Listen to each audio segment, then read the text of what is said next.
तो hey guys, welcome back to my YouTube channel. आज हम एक्सप्लेन करने वाले हैं 29। अगर आप हमारे चैनल पर नए हो तो एपिसोड 1 से देखना, और एपिसोड 1 का लिंक आप लोगों को डिस्क्रिप्शन में मिल जाएगा, तो वहाँ से भी जाकर के आप लोग चेकआउट कर सकते हो। और आपका टाइम ना वेस्ट करते हो, वीडियो करते स्टार्ट।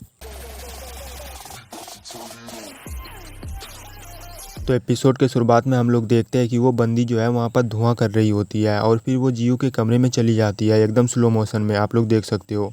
तो जियो जैसे ही सांस लेती है ना, तो वो धुआं जैसे उनके अंदर में जाती है तो बेहोश वहीं पर ही हो जाती है ये। तो हम फिर यहाँ पर देखते हैं मीशू को, जो कि ये खेल रही होती है। तभी ये सोचने लगती है कि जियो जो दवा को उबालती रहती है हमेशा, क्या पता वो थक जाते होगे, सबसे ज़्यादा काम करना पड़ता है ना। और कहती है कि मैं बिल्कुल भी नहीं जानती हूँ कि भूतिया घास को किस चीज़ में उपयोग किया जाता है। और फिर ये दोबारा से खेलने लगती है। तभी इनके कानों में कुछ आवाज़ आती है, तो ये कहती है कि इतनी रात को कौन हो सकता है। तो मिस्यू फिर वहीं पर ही जाती है जहाँ पर जियो दवाई को उबाल रही होती है, और हम यहाँ पर देखते हैं कि वही बंदी भूतिया घास को लेकर के वहाँ से निकल रही थी। लेकिन तब तक मिस्यू वहाँ पर पहुँच जाती है, और दरवाजे खोलने के बाद उनको एक लात जैसे ही मारती है ना, तो वो फिर नीचे गिर जाती है। तो मिस्यू उनसे पूछने लगती है कि तुम कौन हो, यहाँ पर क्या कर रही हो। लेकिन वह बंदी जो है वहाँ से फिर भागने लगती है। तो मिस्यू उसे रोकने की बहुत ही ज़्यादा कोशिश करती है, लेकिन तब तक जो है वो बंदी वहाँ से भाग जाती है। तो मिस्यू के पास जो है उनके कपड़े का जो थोड़ा सा टुकड़ा रह जाता है, तो ये फिर उनको सूंघ करके देखती है कि आखिर ये क्या चीज़ है। तो हम फिर यहाँ पर देखते हैं जियो को होश आती है, और फिर ये उठने लगती है। लेकिन यू कहता है कि हिलो मत, और कहता है कि आखिरकार आपको होश आ ही गया।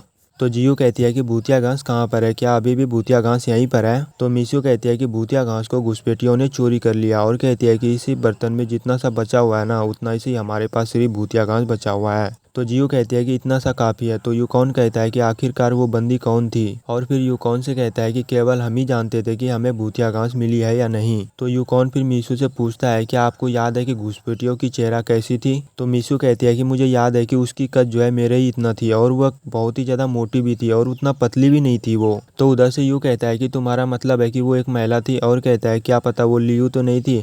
और फिर ये कहता है कि बिल्कुल नहीं, मैंने उसे उसी दिन अच्छी तरीके से चेक किया था, लेकिन वो मर चुकी थी वहीं पर ही। तो मिस्यू कहती है अरे हाँ, मैंने घुसपैठियों का कपड़ा एक टुकड़े को फाड़ दिया था, और फिर निकाल करके दिखाती है। तो यूकॉन फिर उस टुकड़े को ले लेता है। तो मिस्यू बताने लगती है कपड़े के टुकड़ों से एक विशाल गंदगी आती है, और कहती है कि मुझे लगा है कि मैंने इसे एक बार पहले भी सूंघ करके देखा है। तो यूकॉन कहता है कि यह कपड़ा बहुत ही ज़्यादा खास है, और फिर यू से कहता है कि कपड़े के बारे में जानकारी निकालो, यह कपड़ा कौन पहनता है। और फिर यू जो है उस कपड़े को ले लेता है, और फिर वहाँ से चला जाता है पता लगाने के लिए। तो हम फिर यहाँ पर देखते हैं कि मिस्यू जो है कुछ वहाँ पर ढूंढ रही होती है। तभी उधर उधर ढूंढने के बाद जो है इसे वहाँ पर नहीं मिलता। तभी इसे जो है सामने में दिखाई देती है वही चीज़। तो यह फिर भग करके उनके पास जाती है, और फिर उसे पकड़ने की कोशिश करने लगती है। लेकिन बहुत ही ज़्यादा कोशिश करने के बाद भी उसे वो पकड़ नहीं पा रही होती है, क्योंकि उसे उसके बगल में जो है ना यूकॉन होता है। तो मिस्यू फिर जान जाती है, और फिर ये खड़ी होती है, और ये कहने लगती है कि मुझे पता था कि तुम ही थे। तो मिस्यू जो है दोबारा से उसे पकड़ने लगती है, और कहती है कि इस बार मैं तुम्हें जीतने नहीं दूंगा। और एकदम जो है उछल उछल करके उसे पकड़ने लगती है, क्योंकि मिस्यू का हाइट जो है ना काफ़ी ज़्यादा छोटी है, मतलब नाटी है ये। और फिर मिस्यू ले लेती है, ये लेती नहीं है बल्कि यूकॉन इसे दे देता है। लेकिन मिस्यू को लगती है कि मैंने इसे ले लिया, और लेने के बाद ये खुश हो जाती है, और कहती है आखिरकार मैंने इसे ले ही लिया। तो यूकॉन कहता है कि तुम यहाँ पर क्या कर रही हो। तो मिस्यू कहती है कि मैं कल से घुसपैठियों की तलाश में हूँ,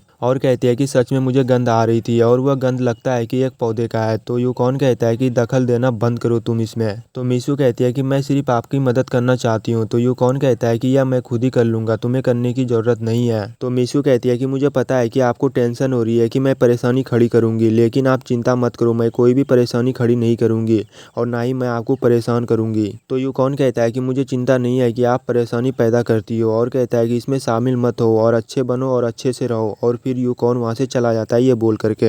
तो उनके जाने के बाद ये कहने लगती है क्या यही किसी को पसंद करने का एहसास होता है। तो हम फिर यहाँ पर देखते हैं नौकरानी को, जो कि उसी भूतिया घास को दिखा रही होती है रानी को। तो रानी कहती है कि यूकॉन की जांच सच में एक सिर्फ एक किडनैपिंग था, क्योंकि यूकॉन ने सबको बता दिया था कि मैं किंगसुई गांव जा रहा हूँ, और मुझे वहाँ पर कुछ जांच करना है। और कहती है कि लियू को मार डाला और भूतिया घास को भी चुरा लिया, आखिरकार उसका इरादा क्या है। और यह वही नौकरानी होती है जो कि भूतिया घास चोरी करने के लिए डाली मंदिर में गई थी, जहाँ पर भूतिया घास जो है चोरी करके ये भाग रही थी।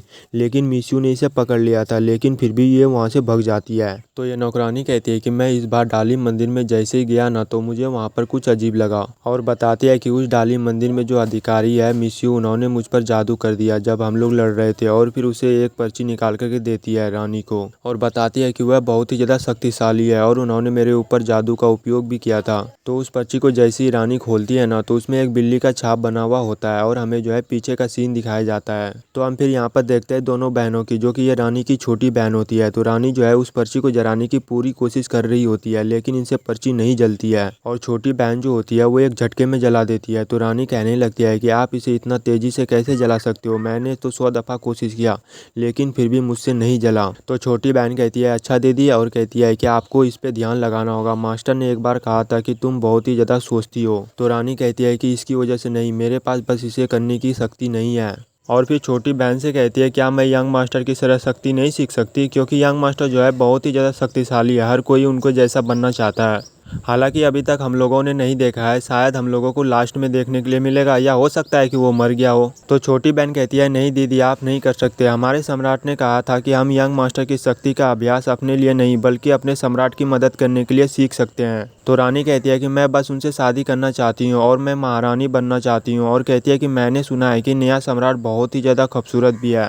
तो छोटी बहन कहती है कि आप उस बकवास के बारे में क्यों हमेशा सोचती रहती हो।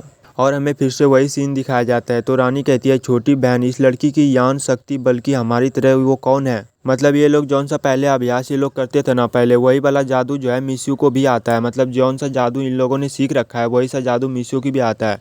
इस वजह से एक मतलब कह रही है कि क्या पता वो मास्टर की छात्र तो नहीं है। तो हमारा सीन चेंज होता है और हम फिर यहाँ पर देखते हैं कि मिस्यू जो है मिस्यू को सपना देख रही होती है। एक बार जब यूकॉन के जहर भड़क गया था ना, तो मिस्यू जो है उनके पास भग करके आई थी और यह जो है चिल्लाने लगी थी कि कोई मदद करो, कोई मदद करो। यही सपना जो है मिस्यू को डरा रही होती है और फिर यह कहने लगती है यूकॉन। फिर ये जो है जग जाती है और उठ करके ये बैठती है और फिर जल्दी से वहाँ से जो है यूकॉन के कमरे में चली जाती है, क्योंकि इसे जो है बहुत ही ज़्यादा घबराहट होने लगती है, क्या पता यूकॉन को क्या आ गया।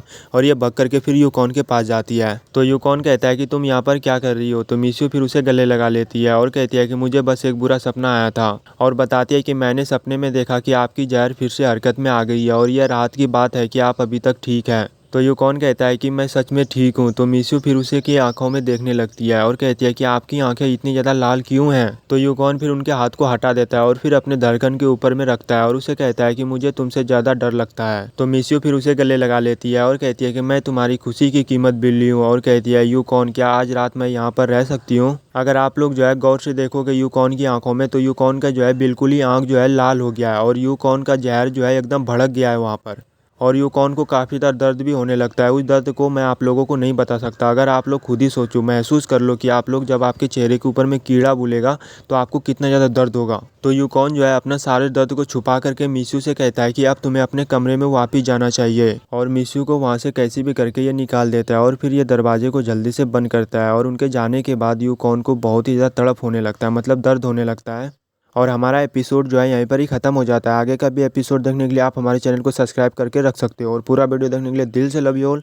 मिलते हैं फिर नेक्स्ट वीडियो में, तब तक के लिए बाय बाय, अपना ख्याल भी रखना।